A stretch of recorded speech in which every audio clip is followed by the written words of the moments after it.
بسم اللہ الرحمن الرحیم الحمد للہ وکفى وسلام علی عباد الذین اصطفى اما بعد وعلى هذا يخرج المسائل على المذهبين من جوازه قبل الوقت واداء الفرضين بتيمم واحد وامامة المتيمم للمتوضئين وجوازه بدون خوف تلف النفس او العذر بالوضوء وجوازه للعید والجنازة وجوازه بنیت الطہارت۔ فرمایا کہ اسی طرح مسائل متخرج ہوتے ہیں، مستنبط ہوتے ہیں دونوں مذہبوں پر۔ ہمارے من جوازہ قبل الوقت، ہمارے نزدیک طہارت حقیقیہ ہے۔ پہلا مسئلہ ہمارے نزدیک تیمم طہارت حقیقیہ ہے، وقت سے پہلے تیمم کرنا اور طہارت حاصل ہو جائے گی، تیمم کرنا جائز ہے اور طہارت حاصل ہو جائے گی۔ آگے بات سمجھ میں؟ حضرت امام شافعی رحمۃ اللہ علیہ کے نزدیک چونکہ طہارت ضروریہ ہے، قبل از وقت جائز نہیں ہے، کر لیا تو وقت داخل ہوتے ٹوٹ جائے گا۔ پہلا مسئلہ آگے سمجھ میں۔ وَأَدَاءِ الْفَرْضَيْنِ، دو فرض اس سے ادا کیے جا سکتے ہیں یا نہیں؟ جس طرح وضو طہارت حقیقیہ ہوتا ہے، اس سے ایک وضو سے 100 فرض بھی ادا کیے جا سکتے ہیں، کیے جا سکتے ہیں یا نہیں؟ 2 فرض ادا کیے جا سکتے ہیں ہم احناف کے نزدیک ایک ہی وقت میں۔ اگر یہ اس طرح یوں مثال لیں، ایک ہی وقت میں، ہمارے نزدیک تو 2 وقتوں 3 وقتوں کے فرض بھی ادا کیے جا سکتے ہیں، لیکن یہاں مسئلہ جس طرح بنے گا کہ ایک وقت میں اگر کوئی وقت کے قضا فرض پڑھنے کے بعد پھر قضا بھی کرتا ہے تو 2 فرض ادا ہو سکتے ہیں یا نہیں؟ طہارت ضروریہ جو ہے، استحاضہ اور تسلس البول اور زخم والی جو مسئلہ تھا، اس کے اندر کیا بیان کیا تھا؟ حضرت امام شافعی رحمۃ اللہ علیہ کے نزدیک ایک وقت میں، قدوری میں ہم نے پڑھا تھا کہ ایک وقت کے اندر 2 فرض، اس ایک وضو سے 2 فرض نہیں پڑھ سکتے معذورین والی صورت میں، یہی پڑھا تھا نا۔ وہ کہتے ہیں کہ فرض ادا ہوا، فرض کی ضرورت ختم ہو گئی، سنت نفل پڑھ سکتے ہیں، لیکن دوسرا فرض ادا کرنے کے لیے بھلے اسی وقت کے اندر دوسرا وضو کرنا پڑے گا، ٹھیک ہے نا؟ یہی پڑھا تھا دوسرا مسئلہ۔ وَأَدَاءِ الْفَرْضَيْنِ، تیسرا مسئلہ، اچھا وَأَدَاءِ الْفَرْضَيْنِ بِتَيَمُّمٍ وَاحِدٍ وَإِمَامَةِ الْمُتَيَمِّمِ لِلْمُتَوَضِّئَيْنِ، متیمم اس کی امامت، ایک شخص ہے وضو نہیں تھا، تیمم کیا اس نے، وضو کا نہیں تھا اس کے پاس پانی وغیرہ، یا نہیں کر سکتا تھا، آیا وہ ان لوگوں کی امامت کر سکتا ہے کہ جو لوگ وضو کر کے آئے ہوئے ہیں، جن لوگوں نے وضو کیا ہوا ہے؟ تو جو یعنی احناف اس کو طہارت حقیقیہ مانتے ہیں، تو دونوں طہارت کے اندر برابر ہے کہ دونوں کی طہارت حقیقیہ ہے، لہذا وہ امام جس نے تیمم کیا ہوا ہے ان مقتدیوں کو نماز پڑھا سکتا ہے کہ جو وضو کر کے آئے ہیں۔ آگے بات سمجھ میں؟ جبکہ حضرت امام شافعی رحمۃ اللہ علیہ کے نزدیک طہارت ضروریہ ہے، تو حضرت امام شافعی رحمۃ اللہ علیہ فرماتے ہیں کہ نہیں، طہارت ضروریہ والا طہارت حقیقیہ والوں کی امامت نہیں کر سکتا۔ آگے بات سمجھ میں؟ تیسرا مسئلہ آگے سمجھ میں۔ وَجَوَازِهِ بِدُونِ خَوْفِ تَلَفِ النَّفْسِ أَوِ الْعُذْرِ بِالْوُضُوءِ، اسی طرح یہ آیا تیمم کرنا جائز ہے، نفس یعنی جان نکل جانے کا، یعنی مرنے کا خوف ہو اس کے بغیر، یا کوئی عذر ضائع ہونے کا خوف ہو وضو کرنے کی وجہ سے، وضو کرنے کی وجہ سے اگر یعنی ایسی سخت سردی ہو کہ جس میں وضو کیا، سخت سردی ہو، ٹھیک ہے، وضو کیا تو یا تو مر جائے گا، مرنے کا خوف ہو، یا کوئی عضو اس کا شل ہو جائے گا یعنی ضائع ہو جائے گا، اگر اس کا خوف ہو تو اس صورت کے اندر آیا تیمم کر سکتا ہے یا نہیں؟ ہمارے نزدیک تیمم کر سکتا ہے، کیونکہ تیمم طہارت حقیقیہ ہے، اس وجہ سے یہ بھی سبب بنتا ہے، اس وجہ سے تیمم کر سکتا ہے۔ حضرت امام شافعی رحمۃ اللہ علیہ کے نزدیک طہارت ضروریہ ہے، اور طہارت ضروریہ عذر کی صورت میں متحقق ہوتی ہے، اور عذر وہ ہے کہ جس میں حدث جاری ہو۔ ارے بات سمجھ میں؟ عذر کسے کہتے ہیں؟ جس میں حدث جاری ہو، وقت نہ ملے، اور یہاں حدث کا کوئی مسئلہ نہیں، لہذا وضو کرنا پڑے۔ ہمارے طہارت ضروریہ کہتے ہیں، طہارت ضروریہ کے لیے عذر ضروری ہے، عذر کہتے ہیں جس میں حدث جاری ہو. آگے بات سمجھ میں. جبکہ ہم طہارت حقیقیہ کہتے ہیں، لہذا یہ وجہ بھی ہے جس وجہ سے طہارت تیمم کر سکتا ہے. پانچواں مسئلہ وجوازہ للعید والجنازہ، اگر وضو کرے گا تو عید کی نماز نکل جائے گی، اور عید کی نماز نکل گئی تو پھر انفرادی طور پر پڑھی نہیں جا سکتی، نہ عید نہ جمعہ. تو عید کی نماز نکل جائے گی. جمعہ کا تو چلے ظہر کی نماز خلیفہ ہوتی ہے، عید کی نماز تو خلیفہ نہیں ہوتی، عید کا تو خلیفہ نہیں ہوتا. اگر وضو کرے گا تو عید کی نماز نکل جائے گی. تو صورت کے اندر چونکہ یہ طہارت حقیقیہ ہے، اس وجہ سے نماز جس کے لیے مثال کے طور پہ طہارت حاصل کر رہا ہے، اگر وہی نکل جائے تو اس وجہ سے اس کے لیے بھی تیمم کرنا درست ہے، کیونکہ یہ طہارت حقیقی ہے. جنازے کی نماز میں شریک ہونے کے لیے اگر جنازہ نکل جائے گا، اگر وضو میں مشغول ہوگا، تو اس صورت کے اندر بھی تیمم کرنا چونکہ طہارت حقیقی ہمارے نزدیک جائز ہے. جبکہ حضرت امام شافعی رحمۃ اللہ علیہ کے نزدیک طہارت ضروریہ ہے، اور طہارت ضروریہ عذر پر ہوتی ہے، اور عذر یہاں پایا نہیں جا رہا، ان کے نزدیک جائز نہیں ہے. چھٹا مسئلہ وجوازہ بنیت الطہارت، طہارت حاصل کرنے کی نیت سے تیمم کرنا کہ مجھے طہارت حاصل ہو جائے، پانی وانی نہ ہو، چاہے کچھ پڑھانا بھی نہ ہو، صرف طہارت کی حالت میں رہنا بھی تو عبادت ہے نا. آگے بات سمجھ میں. تو طہارت کے حاصل کرنے کی نیت سے اگر کوئی تیمم کرے تو آیا یہ تیمم کرنا اس کے لیے جائز ہے یا نہیں؟ آیا یہ تیمم کرنا اس کے لیے جائز ہے یا نہیں؟ حضرت امام ہمارے احناف کے نزدیک تو اس نیت سے طہارت حاصل کرنے کی نیت سے تیمم کرنا جائز ہے، کیونکہ یہ طہارت حقیقیہ ہے. جبکہ حضرت امام شافعی رحمۃ اللہ علیہ کے نزدیک یہ طہارت حقیقیہ نہیں بلکہ یہ طہارت ضروریہ ہے، اور طہارت ضروریہ عذر کے لیے ہوتی ہے، معذور کے لیے ہوتی ہے. اس کو کوئی عذر نہیں، یہ معذور نہیں، لہذا اس صورت میں اس کے لیے یہ اس وجہ سے اس کو طہارت حاصل نہیں ہوگی. اگر یہ حاصل کر کے قرآن پڑھنا بھی چاہے گا، قرآن کو ہاتھ لگانا چاہے گا، پڑھ تو سکتے ہیں بغیر طہارت کے، قرآن کو اگر ہاتھ لگانا چاہے گا تو قرآن کو ہاتھ نہیں لگا سکتا، یعنی مس مصحف اس کے لیے جائز نہیں ہوگا. آگے بات سمجھ میں. یہ 6 مسائل اسی اختلاف پر متفرع ہیں کہ آیا تیمم طہارت حقیقیہ ہے یا طہارت ضروریہ ہے. صریح آگے سمجھ میں اچھی طرح. ظاہر المراد یعنی صریح. کنایہ کس کو کہتے ہیں؟ والکنایۃ مستتر معناہ، کنایہ اس کو کہتے ہیں کہ جس کے معنی پوشیدہ ہوں، چھپے ہوئے یعنی پوشیدہ ہوں. کنایہ کس کو کہتے ہیں؟ جس کے معنی ظاہر، جس کی مراد ظاہر نہ ہو، جس کی مراد جیسے لفظوں سے جس کی مراد ظاہر پیچھے بیان کیا تھا صریح میں، تو جس کی مراد ظاہر نہ ہو، پوشیدہ ہو، چھپی ہوئی ہو، اس کو کہا جاتا ہے کنایہ.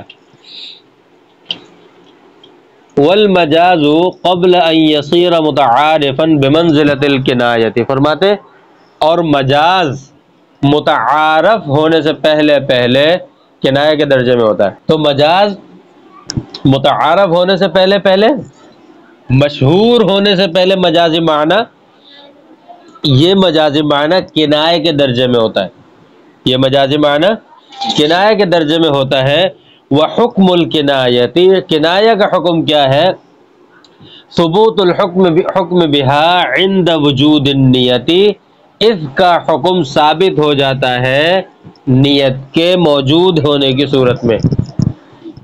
نیت کے موجود ہونے کی صورت میں اس کا حکم ثابت ہو جاتا ہے. او بدلالت الحال، یا دلالت حال کے ذریعے سے اس کا حکم ثابت ہو جاتا ہے. کیوں اس کا حکم کیوں ثابت؟ نیت پائے جانے کی وجہ سے یا نیت کی وضاحت کے ذریعے سے کیوں ثابت ہوگا؟ یا دلالت حال کے ذریعے سے کیوں ثابت ہوگا؟ نیت کا پتہ کیسے چلے گا؟ یعنی بتائے گا تو کہ بھئی میری نیت یہ تھی، تو ہی پتہ چلے گا نا نیت کا کنایہ میں، ٹھیک ہے. اذ لا بد له من دلیل یزول به التردد، کہ یزول به التردد اس لیے کہ ایسی دلیل ضروری ہے اس کے لیے کہ جو تردد کو زائل کر دے. ایسی دلیل کا، کنایہ کے لیے ایسی دلیل کا ہونا لازمی اور ضروری ہے جو تردد کو، شک کو کیا کر دے؟ زائل کر دے. تردد مانے شک. وَيَتَرَجَّحُ بِهِ بَعْضُ الْوُجُوهِ، اور بعض وجوہ یعنی ایک معنی کو راجح کر دے، ایک معنی کو یا بعض معنی کو کیا کر دے؟ راجح کر دے. اس وجہ سے ایسی دلیل کا ہونا ضروری ہے. اس کو دوسرے لفظوں میں یوں کہہ دیں وجود نیت اور بدلالت الحال، کہ دلالت قال یا دلالت حال عموماً طلاق کے معاملے میں ضرورت پیش آتی ہے. تو دلالت قال ہو یعنی نیت بتا دے کہ میری نیت کیا تھی، یا دلالت حال ہو لڑائی جھگڑا چل رہا ہو، طلاق کا مطالبہ چل رہا ہو. لہذا کنایہ کا حکم یہ ہے کہ یا تو نیت ہو، نیت کی وجہ سے حکم ثابت ہوگا نیت جب پتہ چل جائے، یا دلالت حال ہو، حال دلالت کر رہا ہو اس کی وجہ سے حکم ثابت ہو جائے گا. اس لیے کہ اس کے اندر کئی معنی کا احتمال ہوتا ہے. اب اس میں شک ہو گیا یہ مراد ہے، یہ مراد ہے، یا یہ مراد ہے، شک ہو گیا. اب اس شک کو زائل کرنے کے لیے یا تو نیت یا دلالت حال، یعنی دلالت قال یا دلالت حال، اس شک کو دور کرنے کے لیے اور کوئی معنی، کسی معنی کو ترجیح دینے کے لیے نیت ضروری ہوگی. آگے بات سمجھ میں؟ کیونکہ یہ ظاہر المراد نہیں مستتر المراد ہے. یہ لفظ جسے ہم کنایہ کہہ رہے ہیں یہ ظاہر المراد نہیں بلکہ مستتر المراد ہے. وَلِهَذَا الْمَعْنَى سُمِّيَ لَفْظُ الْبَيْنُونَةِ وَالتَّحْرِيمِ كِنَایَةً، اسی وجہ سے فرماتے ہیں لفظ بینونت اور لفظ تحریم کو کنایہ شمار کیا گیا ہے فی باب الطلاق، طلاق کے باب میں. کسی نے اگر یہ کہا انتی بائن، انتی بائن، اگر کسی نے یہ کہا تو بائن کا مطلب کیا ہے؟ بائن کے بہت سارے معنی آتے ہیں. طلاق کا بھی امکان ہے، ویسے الگ ہو جاؤ یعنی میرے قریب نہیں آؤ، الگ ہو جاؤ، اس کا بھی امکان ہے. آری بات سمجھ میں؟ والتحریم، تحریم کسی نے کہا انت حرام، اب انت حرام اس کا مطلب یہ ہے کہ انت حرام یا تم علیہ، انت علیہ حرام کہ تم مجھ پر حرام ہو یعنی طلاق. اور اس کا مطلب یہ ہے کہ انت حرام، اس کا یہ اس کے اور بھی بہت سارے مطلب ہیں. مثال کے طور پہ یہ مطلب بھی ہو سکتا ہے کہ آپ محترم ہو، آپ احترام کے قابل محترم ہو. یا یہ بھی ہو سکتا ہے اس کا مطلب کہ آپ اپنے بہنوئی پر حرام ہو. یا یہ بھی ہو سکتا ہے کہ ابھی آپ جو ہے یعنی جس کے نکاح میں شوہر اگر کہہ رہا ہے تو کسی اور سے نکاح نہیں ہو سکتا، کسی اور پر حرام ہے. بہت سارے مطلب ہو سکتے ہیں. اور طلاق کا بھی احتمال کہ انت علیہ حرام کا بھی احتمال ہے. اسی وجہ سے فرماتے ہیں بینونت یعنی انت بائن، بائنۃ وغیرہ کے لفظ کا ہے. اس کو یہ بھی، اسی کو بھی کنایہ، اس کو بھی کنایہ، اور تحریم کے لفظ انت حرام وغیرہ کے لفظ کو بھی کنایہ قرار دیا گیا ہے. یا انت بتتن، انت بطلتن کے الفاظ آتے ہیں، یہ بتتن بیر سطور میں بھی لکھا ہوا ہے. یہ الفاظ چونکہ ان میں اور معنی کا بھی احتمال ہے، کئی معنی ہے، لہذا نیت، یا تو نیت اگر دلالت حال نہیں ہے، لڑائی جھگڑا نہیں ہو رہا، مطالبہ مذاکرہ طلاق نہیں ہو رہا، تو اس صورت کے اندر اس سے نیت پوچھی جائے گی. اور اگر لڑائی جھگڑا ہو رہا تھا تو یہ دلالت حال اس کے معنی متعین کر دے گی. مطالبہ طلاق ہو رہا تھا تو یہ اس کے حال کیا کر دے گی؟ دلالت حال اس کے معنی متعین کر دے گی. لمعنى التردد واستتار المراد، اس لیے کہ اس کے معنی میں شک ہے، کیونکہ اس کے اندر کئی احتمال ہے، من احتمال الوجوہ، کئی احتمال ہے. واستتار المراد، اور اس کی مراد جو ہے وہ پوشیدہ ہے. واستتار المراد، اور اس کی مراد کے پوشیدہ ہونے کی وجہ سے. لا انہ یعمل عمل الطلاقی. ارے بات سمجھ میں؟ اس کی یہ وجہ نہیں ہے کہ یہ لفظ بینونت یا لفظ تحریم وغیرہ یہ طلاق کا عمل کرتے ہیں، یہ مطلب نہیں ہے اس کا. اصل میں یہاں پر ایک اعتراض ہوتا ہے، اصل میں یہاں پر ایک اعتراض ہوتا ہے، وہ یہ ہے کہ یہ جو بینونت یا تحریم کے الفاظ ہیں، انت بائن انت حرام وغیرہ، یہ طلاق سے کنایہ ہے جیسا کہ آپ نے کہا ہے. تو ان الفاظ کو طلاق کا عمل کرنا چاہیے، ان الفاظ کو طلاق والا عمل کرنا چاہیے نا. یعنی جب طلاق والا عمل کر رہے ہیں، لفظ طلاق والا، اور لفظ طلاق کیا ہے؟ صریح ہے کنایہ. تو طلاق والا عمل ان کو کرنا چاہیے تو ان کو صریح ہونا چاہیے، طلاق رجعی واقع ہونی چاہیے، ان سے ان کو صریح ہونا چاہیے اور ان سے طلاق رجعی واقع ہونا چاہیے. جبکہ آپ تو اس سے طلاق رجعی نہیں، آپ تو طلاق بائن واقع کرتے اس سے. ارے بات سمجھ میں؟ آپ تو اس سے کیا کرتے ہیں؟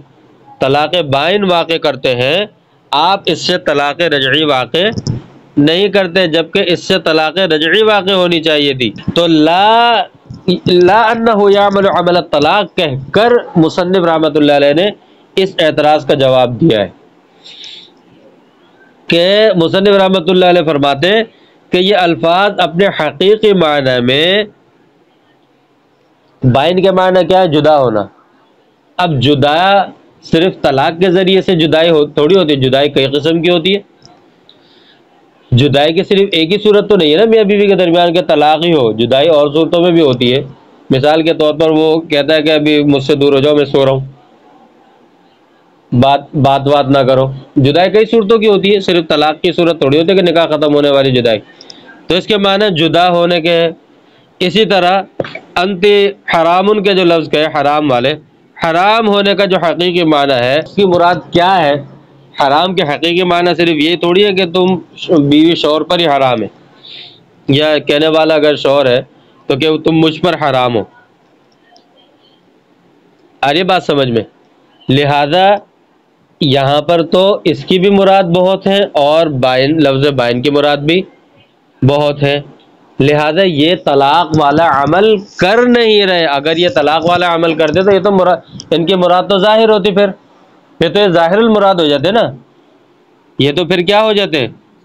ظاہر المراد ہو جاتے. لہذا ان سے طلاق مراد اس وقت لی جائے گی یا تو حال کی دلالت ہو یا پھر قال کی دلالت ہو، یعنی نیت کا پتہ چلے. آگے بات سمجھ میں؟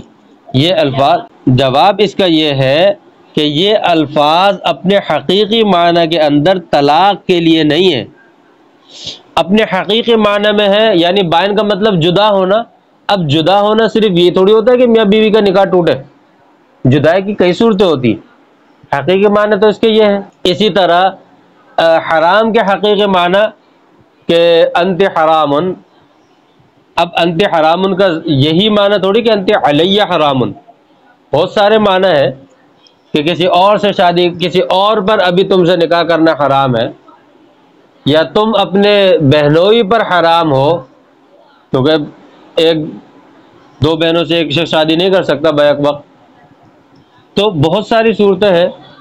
تو اب اس کے حقیقی معنی تو یہ کہ تم حرام ہو. یہ نہیں پتہ کہ حرمت کی کون سی وجہ یہاں بیان کی جا رہی ہے. ہاں اگر دلالت حال تھی، لڑائی جھگڑا ہو رہا تھا یا مطالبہ و مذاکرہ طلاق ہو رہا تھا، یہ دلالت حال بتا دے کہ انت حرام کا مطلب انت علیہ حرام، طلاق ہو جائے گی. دلالت حال، کیونکہ ابھی ان کے دونوں کے معنی کئی معنی ہیں، شک ہے کہ کون سے معنی مراد لیے جائیں، شک ہے ان میں کون سے معنی مراد لیے جائیں.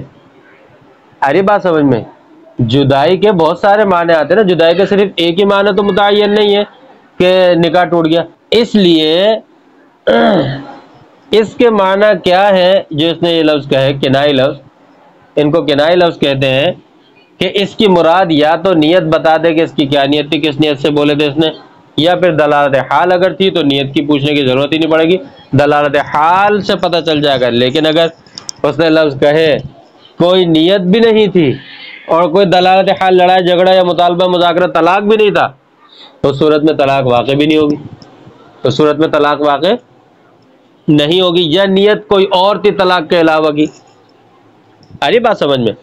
اسی لیے فرمایا کہ یہ اس نیت کی وجہ سے، کیونکہ ان جو الفاظ کہے ہیں شوہر نے بیوی کو، ان کی مراد پوشیدہ ہے، اس وجہ سے نیت یا دلالت حال کی وجہ سے ان کو طلاق کا حکم لگایا گیا. یہ اپنے حقیقی معنی میں طلاق کے لیے نہیں ہے. اس وجہ سے جب طلاق کا حکم لگایا گیا یہ حقیقی معنی میں طلاق کے الفاظ نہیں ہیں، تو پھر طلاق صریح کہاں سے بنیں گی؟ رجعی کہاں سے ہوگی؟ رجعی کہاں سے ہوں گے؟ پھر یہ رجعی تو جب ہوتے جب یہ ہوتے ہی طلاق کے الفاظ، یہ طلاق کے الفاظ ہے نہیں، نیت یا دلالت حال کی وجہ سے یہ آ رہے ہیں، ان کی مراد پوشیدہ ہے اس وجہ سے. آگے بات سمجھ میں؟ وَيَتَفَرَّعُ مِنْ حُكْمِ الْكِنَایَاتِ، اسی سے کنایات کا حکم بھی متفرع ہوتا ہے. فی حق عدم ولایت الرجعتی، رجوع کی ولایت کا حق نہ ہونے کے معاملے میں، رجوع کی ولایت کا حق نہ ہونے کے معاملے میں اگر کنائی الفاظ سے طلاق دی ہے تو بول کر تو اس سے رجوع کر سکتا ہے یا نہیں. ٹھیک ہے. وَلِوُجُودِ مَعْنَى التَّرَدُّدِ فِي الْكِنَایَاتِ لَا يُقَاوُ بِهَا الْعُقُوبَاتِ، کیونکہ طلاق کے جو کنائی الفاظ ہوتے ہیں اسی پر فرماتے حکم متفرع ہوتا ہے، اس سے طلاق بائن واقع ہوتے اور نکاح ختم ہو جاتا ہے، نکاح ختم ہو جاتا ہے. تو اس سے بھی یہ بات پتہ چلتی ہے کہ الفاظ کنایہ جیسے انت بائن یا انت حرام، اس سے اگر طلاق دی جائے گی تو شوہر کو رجوع کا حق حاصل نہیں ہوگا، کیونکہ رجوع کا حق حاصل جو ہوتا ہے وہ طلاق رجعی کے اندر ہوتا ہے، طلاق بائن میں رجوع کا حق حاصل نہیں ہوتا. طلاق رجعی کے اندر رجوع بالفعل جائز ہے لیکن مکروہ ہے، لیکن رجوع بالقول بہتر ہے. لیکن طلاق بائن میں نکاح کرنا پڑے گا، طلاق بائن میں یا طلاق رجعی کی عدت گزر جائے نکاح جدید کرنا پڑے گا. آگے بات سمجھ میں؟ اسی لیے فرماتے ہوئے وَيَتَفَرَّعُ مِنْ حُكْمِ الْكِنَایَاتِ فِي حَقِّ عَدْمِ وِلَایَتِ الرَّجْعَةِ، رجعت کی اس کو استحقاق حاصل نہیں ہوگا، اسی وجہ سے کنایت کا حکم اسی پر متفرع ہوتا ہے. یہ جو بھی ہم نے اوپر مسئلہ بیان کیا. وَلِوُجُودِ مَعْنَى التَّرَدُّدِ فِي الْكِنَایَاتِ، اسی وجہ سے کنایات کے کیوں کہ اس وجہ سے کہ کنایت کے اندر تردد کے معنی ہوتے ہیں، کنایات کے اندر کیا ہوتے ہیں؟ تردد کے معنی ہوتے ہیں. اسی وجہ سے لا يقام بها العقوبات، اس سے عقوبات مراد نہیں لیے جائیں گے، عقوبات کے جو ہے اس سے قائم نہیں کیے جائیں گے. کنائی الفاظ سے سزائیں قائم نہیں کی جائیں گی. اس پر اب یہ کنائی الفاظ پر متفرع جو مسائل ہیں وہ بیان کر رہے ہیں کہ کنائی الفاظ کے ذریعے سے سزائیں جاری نہیں کی جائیں گی. حتی لو اغر علی نفسہ فی باب الزنا والسرقۃ، یہاں تک کہ اگر کسی نے خود اپنے لیے زنا کے متعلق اقرار کر لیا یا چوری کے متعلق اس نے خود اقرار کر لیا، لا یقام علیہ الحد ما لم یذکر لفظ صریح، کنائی لفظ سے اس نے جو ہے اگر کہا ہے تو اس صورت کے اندر اس پر سزا اس وقت تک جاری رہے گی، حد اس وقت تک قائم نہیں ہوگی جب تک کہ لفظ صریح ذکر نہ کر دے. مثال کے طور پر کسی شخص نے زنا کے بارے میں کسی شخص نے کہا جامعت فلانتن، میں نے فلاں سے مجامعت کی ہے، مجامعت کنائی لفظ ہے. یہ صرف مباشرت یعنی صرف جماع کے لیے نہیں آتا، یہ صرف جماع کے لیے آپس میں مل بیٹھنے کے لیے بھی آتا ہے، کسی چیز میں شرکت کے لیے بھی آتا ہے. تو یہ کنائی لفظ ہوا. اب کسی نے کہا جامعت فلانتن، اقرار کر رہا ہے اور کہہ رہا ہے جامعت فلانتن، اس پر حد جاری نہیں ہوگی جب تک کہ وہ زنیتو کے لفظ نہ کہہ دے یا وطیتو کے لفظ نہ کہہ دے کہ میں نے جماع کیا، وطی کی. صریح لفظ جب تک نہ کہہ دے اس وقت تک حد. اسی طرح سرقہ چوری وغیرہ کے باب میں، اب چوری کے لیے جب تک سرقتو یہ نہ کہے اس وقت تک حد.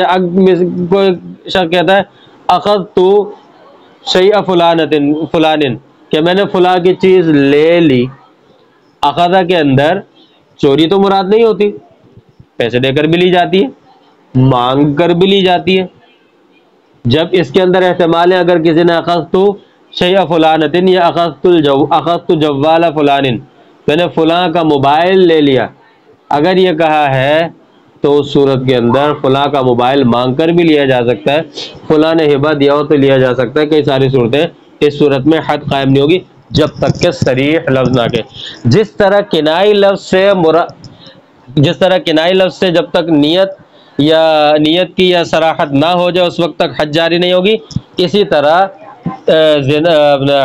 حدود جو سزاؤں کے باب میں بھی جب تک صریح لفظ نہ کہے حدود اور سزا جاری نہیں ہوگی۔ اب یہ تو اس کے اندر متفرع مسائل ایک جیسے باب الزنا والسرقہ، اب فرماتے بلہذا المعنی، اسی وجہ سے کہ کنائی الفاظ کی وجہ سے حد جاری نہیں ہوگی، لا یقام الحد علی الاخرس بالاشارۃ، فرماتے کہ گونگا اگر اشارے سے اقرار کرتا ہے تو بھی اس پر حد جاری نہیں ہوگی۔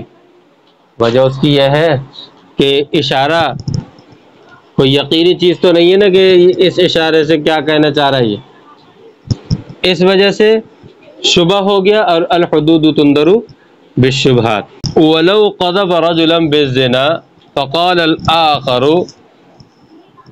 صدقت لا يجب الحد علیہ، کسی شخص نے کسی دوسرے شخص پر الزام لگایا،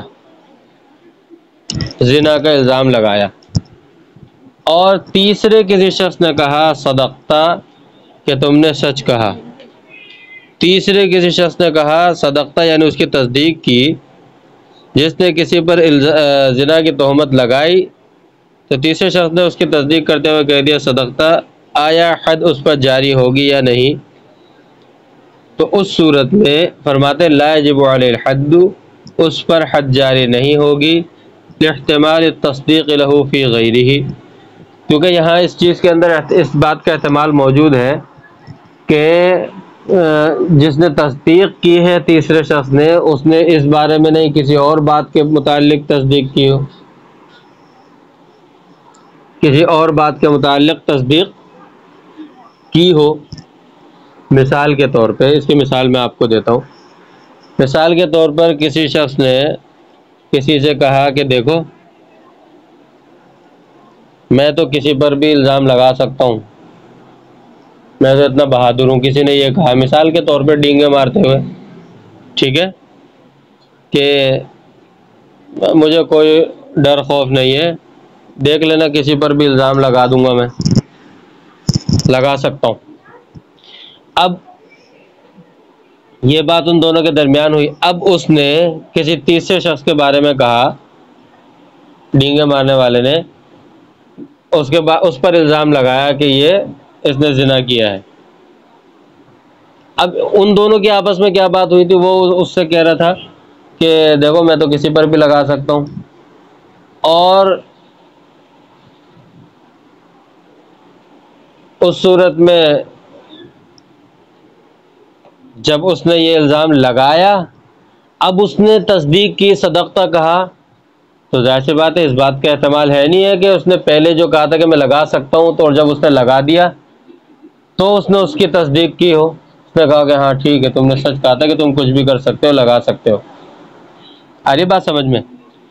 اسی طرح ہو سکتا ہے کہ اس نے یہ کہا ہو کسی شخص کے بارے میں، دونوں میں بات ہوئی ہو کہ ارے بھائی یہ تو اس سے تو کوئی پنگا بھی نہیں لے سکتا، تو ایک نے کہا ہو کہ تم پنگے کی بات کر رہے ہو، میں اس کو ذلیل کر سکتا ہوں کوئی الزام لگا کے، تم پنگے کی بات کر رہے ہو، میں اس پہ الزام لگا کر اس کو کیا کر سکتا ہوں؟ ذلیل کر سکتا ہوں، رسوا کر سکتا ہوں، باتیں نہیں کریں۔ اگر اس نے یہ کہا، آپس میں بات ہوئی، ٹھیک ہے نا، اب اس نے آ کر لگا دیا، اس پر الزام لگا دیا لوگوں کے سامنے، تو دوسرے نے کہا صدقتا ہو، یا جیسے کہا کہ واقعی سچ کہا ہے تم نے، واقعی تم نے سچ کہا، تو اس میں اب وہ تصدیق کر کس چیز کی رہا ہے؟ اس بات کی کہ ہاں تم نے صحیح کہا کہ تم تو ذلیل و رسوا کر سکتے ہو اس کو، اور ہم ڈرتے، تو اس کا بھی احتمال ہے اور اس کا بھی احتمال ہے کہ وہ اس الزام کی تصدیق کر رہا ہو، تو احتمال ہو گیا، تو الحدود تندر بالشبہات، آگے بات سمجھ میں؟ اس وجہ سے کنائی لفظ ہے، صدقتہ کنائی لفظ ہے، ارے بات سمجھ میں؟ شبہ آ گیا، لفظ صریح نہیں ہے، اس نے کہہ دیا، اس نے صدقتہ کا جو لفظ کہا یہ لفظ صریح نہیں ہے، ہو سکتا ہے تصدیق کسی اور چیز کی کر رہا ہو، یعنی اگر ایسا لفظ کہا کسی نے تصدیق کرتے ہوئے جس میں دوسری چیزوں کا بھی احتمال ہے تو بھی حد اس پر جاری نہیں ہوگی، لاحتمال التصدیق لہ فی غیرہ، کہ اس کے کسی اور چیز کے اندر تصدیق کا احتمال ہے، اس وجہ سے کسی اور چیز کا احتمال ہے، اس احتمال کی وجہ سے فرماتے ہیں کہ اس پر حد جاری نہیں ہوگی، ٹھیک ہے؟ وآخر دعوانا الحمدللہ رب العالمین۔